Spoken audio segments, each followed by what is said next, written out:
11 piece মাছ আছে।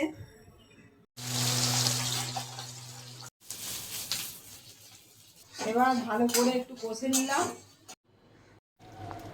দেখুন বন্ধুরা, এবার মাছটা হয়ে গেছে। নমস্কার বন্ধুরা, সবাই কেমন আছেন? আমি আজকে একটা এই পার্শে মাছের রেসিপি দেখাচ্ছি।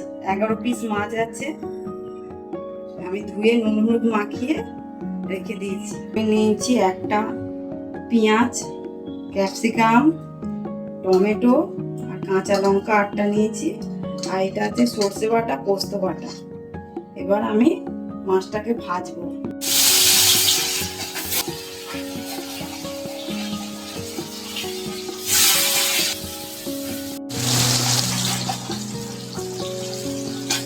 দেখুন, এবার মাছগুলো আমি লাল লাল করে ভালো করে ভেজে নিয়েছি। এই পার্শে মাছগুলো 11 পিস মাছ ছিল।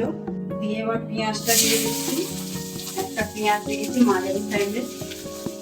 পেঁয়াজটাকে লাল লাল করে ভালো করে ভেজে নিই।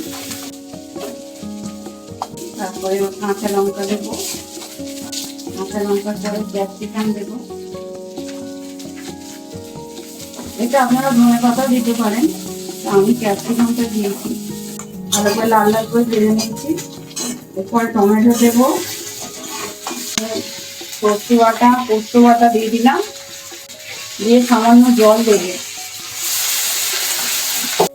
1 চামচ হলুদ গুঁড়ো দিয়ে দিচ্ছি, নুনটা। এবার ভালো করে একটু কষে নিলাম, দিয়ে জল দিয়ে দিচ্ছি। জল দেওয়া হয়ে গেছে। এবার আমি মাছগুলো দিয়ে দেব।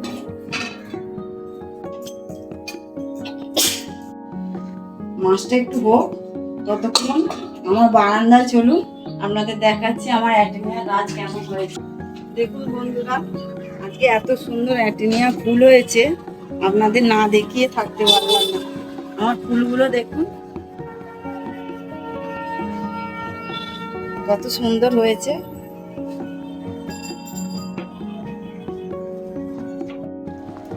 দেখুন বন্ধুরা, এবার মাছটা হয়ে গেছে।